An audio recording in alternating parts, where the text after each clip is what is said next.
आप बिस्तर पर मुझे संतुष्ट कर पाएंगे ना। कामिनी के इस प्रश्न को सुनकर पुष्कर दंग रह जाता है। उसने तो सपने में भी नहीं सोचा था कि वह ऐसा सवाल पूछेगी। पुष्कर कुछ देर के लिए सोच में डूब जाता है। उसके मन मस्तिष्क में कामिनी के ही प्रश्न घूमते रहते हैं। उसके शरीर के धमनियों का रक्त प्रवाह भी सोच में डूब जाता है। आप ठीक से सोच लीजिए, उसके बाद ही जवाब दीजिएगा। मुझे जल्दी नहीं है। पुष्कर को सोच में डूब देखकर कामिनी बोल पड़ती है। कुछ देर के बाद एक लंबी सांस लेते हुए पुष्कर धीरे से बोलता है, हाँ तब ठीक है, मैं आपसे शादी करने को तैयार हूँ। पुष्कर का बिना जवाब सुने वह कहती हुई वहाँ से एक तरफ चली जाती है। पुष्कर दूर तक कामिनी को जाते देखता रहता है। उसके ओझल होते ही वह भी कुछ सोचते हुए उसी ओर धीरे धीरे चल पड़ता है जहाँ अभी पुष्कर और कामिनी बैठ बात कर रहे थे। वह दानापुर का एक बहुत बड़ा मंदिर था। पुष्कर और कामिनी के शादी की बात चल रही थी। अभी दोनों का परिवार कामिनी के जिद पर ही मंदिर में एक दूसरे से मिलने आए हुए थे। वह अपने होने वाले पति से शादी से पहले एक बार मिलना चाहती थी। पुष्कर का इस दुनिया में कोई नहीं था। वह एक पैर से विकलांग भी था, लेकिन बैसाखी के सहारे आराम से चल लेता था। पटना सिटी के दीवान मोहल्ले में उसका अपना घर था। घर के से किराए में ही उसे लाखों रुपए की आमदनी थी। वह अपने घर में एक जनरल स्टोर की दुकान भी चलाता था। मिला जुलाकर पुष्कर की जिंदगी मज़े से कट रही थी। बस दिक्कत यह थी कि वह अपाहिज था, जिसके कारण ही इतना धन दौलत रहने के बावजूद भी उससे कोई शादी करने को तैयार नहीं होता था। पुष्कर का एक दोस्त था मनोज। वही पटना के पास के एक ही गांव सैदपुर में अपने जान पहचान के एक रिश्तेदार यमुना तिवारी की बेटी कामिनी से शादी की बात तय किए था।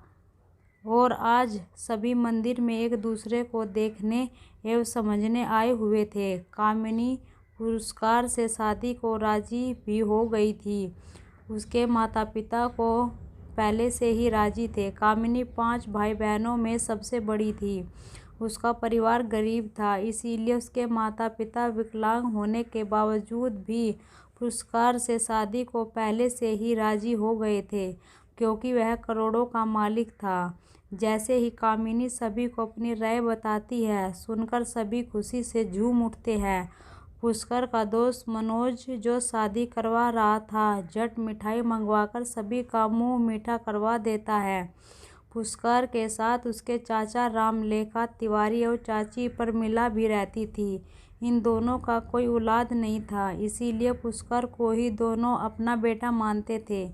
मंदिर से दोनों का परिवार खुशी खुशी वापस अपने अपने घर जाते हैं। कुछ ही दिन के बाद तय तिथि को पुष्कर की कामिनी के साथ पटना के एक मंदिर में शादी हो जाती है।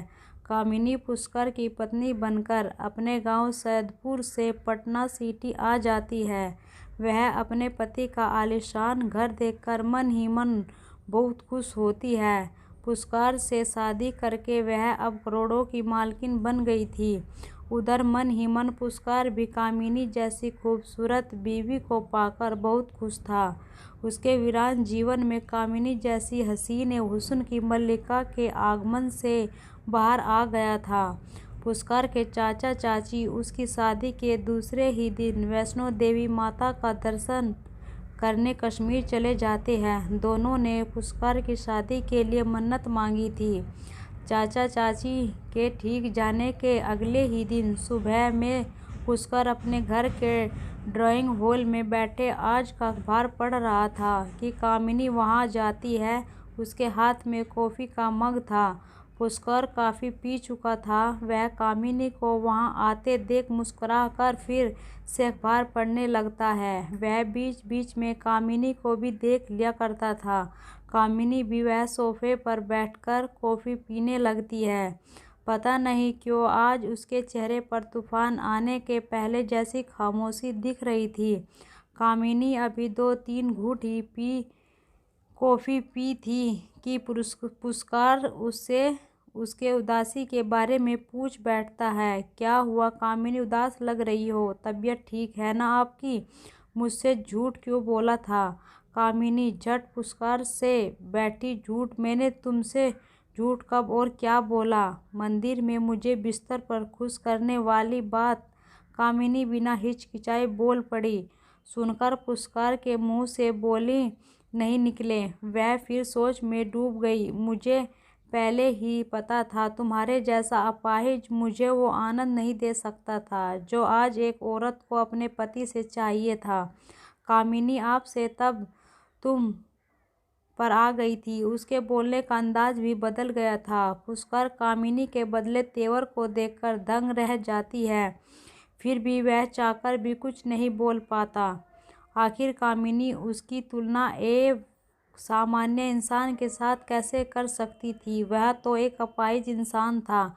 जब बहुत देर तक पुरस्कार कुछ नहीं बोलता है तो कामिनी ही बोल पड़ती है। तुम बस अब हमेशा ही ऐसे चुप रहना। गांव से आज मेरा प्रेमी आ रहा है। वह अब इसी घर में मेरे साथ रहेगा। ऐसा कैसे हो सकता है? तुम मेरी पत्नी हो। हम दोनों ने भगवान को साक्षी मानकर एक दूसरे का साथ निभाने का वादा किया है। मैं वादा तो निभा रही हूँ। तुम्हारे नाम का मांग में सिंदूर डालकर कहो तो मैं उसे भी मिटा दूँ। जैसा तुम सोच रही हो वैसा मैं कुछ भी नहीं होने दूंगा। अपाहिज हो, अपाहिज की तरह कोने में पड़े रहना, नहीं तो मुझसे बुरा कोई नहीं होगा। कहती हुई कामिनी वहाँ से तेजी से उठकर बेडरूम की ओर चली जाती है। पुरस्कार वहीं बैठा रहता है। उसे कुछ समझ में नहीं आ रहा था कि वह करे तो क्या करे। आखिर कोई पत्नी ऐसे कैसे कर सकती है? पति पत्नी का रिश्ता तो विश्वास के एक मजबूत डोर से ऐसे बंधा रहता है जिसे लाख बाधाएं भी नहीं तोड़ पाती। तो क्या आज पति पत्नी के रिश्ते इतने कमज़ोर और अपाहिज हो गए थे कि उसे चलाने के लिए बैसाखी की ज़रूरत आन पड़ी थी? कामिनी ने पुरस्कार से शादी ही क्यों की थी? कहीं वह पति पत्नी के रिश्ते को शुरू से ही अपाहिज बनाकर रखने की मन में मसा संजोए ही पुरस्कार से शादी करने को तैयार तो नहीं हुई थी? कैसा समय आ गया था। यह आधुनिकता का कैसा आडंबर था कि एक पत्नी अपने पति को अपने प्रेमी के साथ रात गुजारने की धमकी दे रही थी। उस दिन पुरस्कार दुकान पर नहीं जाता है। वह वैसे ही ड्राइंग हॉल में सोच में बैठा रहता है। अब दोपहर हो गई थी। पुरस्कार कॉफ़ी के अलावा अभी तक कुछ खाया पिया नहीं था। वह अभी भी उधेड़ बुने में ही सोफे पर बैठा था। तभी घर का डोरबेल बजता है। डोरबेल की आवाज़ सुनते ही बेडरूम से निकलकर कामिनी तुरंत दरवाज़ा खोलती है। सामने उसके गांव के बगल के गांव का ही उसका प्रेमी प्रमोद खड़ा था। दोनों एक दूसरे को देखकर मुस्कुरा उठते हैं। कामिनी प्रमोद को लेकर सीधे अपने बेडरूम में चली जाती है। पुरस्कार सब कुछ देखकर भी अनजान बना बैठा रहता है। आखिर वह कर भी क्या सकता था? बोलने पर मोहल्ले में उसी ही बदनामी होती है। अब उसे इतना तो समझ में आ गया था कि कामिनी ये सब पहले से ही पूरी योजना बनाकर उसके साथ शादी की थी। गलती उसकी ही थी। वह सुंदर लड़की से शादी करना चाहता था, मगर अब पछताए होत क्या जब चिड़िया चुग गई खेत। पुरस्कार इतनी जल्दी हार मानने वाला नहीं था। वह मन ही मन गुस्से में उबलता हुआ ड्राइंग हॉल से उठकर बेडरूम की ओर चल देता है जिधर कामिनी अभी गई थी। पुरस्कार जब बेडरूम में पहुंचता है तो देखता है दोनों एक दूसरे को बाहों में जकड़े बेड पर लेटे बातें कर रहे हैं। देखकर उसका खून खोल उठता है। वह भले अपाहिज था मगर था बड़ा स्वाभिमानी। वह तुरंत प्रमोद को खींचकर 2-3 थप्पड़ जड़ देता है। कामिनी या प्रमोद ने कभी सोचा भी नहीं था कि पुरस्कार ऐसा कर सकता है। दोनों पुरस्कार के इस अप्रत्याशित हरकत से गुस्से में आग बबूला हो उठते हैं। दोनों तुरंत गुस्से में पुरस्कार को बेड पर पटककर तकिए से उसका मुंह दबाकर जान से मार देता है। पुरस्कार को जान से मारने के बाद दोनों बड़े ही इत्मीनान से बैठकर आगे की योजना पर विचार करने लगते हैं। कामिनी फ्रिज से कोल्ड ड्रिंक पीने के लिए निकालकर ले आती है। दोनों पीते हुए बातें करने लगते हैं। दोनों पुष्कर को सीढ़ी पर से नीचे धकेलकर उसे दुर्घटना का शकल देने की योजना बनाते हैं। कामिनी एक नंबर की ड्रामेबाज भी थी। वह ऐसा चीखने चिल्लाने और रोने धोने की एक्टिंग करती थी कि आसपास के सभी लोग उसकी बात पर विश्वास कर लेते हैं। विश्वास नहीं करने का कोई वजह भी नहीं था, क्योंकि इससे पहले भी 1-2 बार पुष्कर सीढ़ी से गिर चुका था। पुष्कर के चाचा चाची तो अभी बाहर गए हुए थे। इसका फायदा उठाकर कामिनी आसपास के लोगों को प्रमोद को अपना भाई बताकर उसी से पुष्कर का फटाफट दाह संस्कार करवा देती है। अब कामिनी और प्रमोद मन ही मन बहुत खुश थे। कामिनी तो एक झटके में ही करोड़ों की इकलौती मालकिन बन गई थी। वह पुष्कर के चाचा चाची को अभी से ही वृद्धाश्रम भेजने की भी योजना बना ली थी। प्रमोद भी बहुत खुश था। वह अब अपनी मासूका के साथ ही खुशहाल जिंदगी बिताने वाला था। अपने दामाद के मरने की खबर सुनकर कामिनी के माता पिता भी वहां आ जाते हैं। दिखावटी ही सही, मगर कामिनी को रो रो कर अपना बुरा हाल बना लेती है। पड़ोसी एव और उसके दूसरे रिश्तेदार उसे बहुत ढांढस बांधते हैं। सभी कामिनी के फूटे नसीब को कोस रहे थे।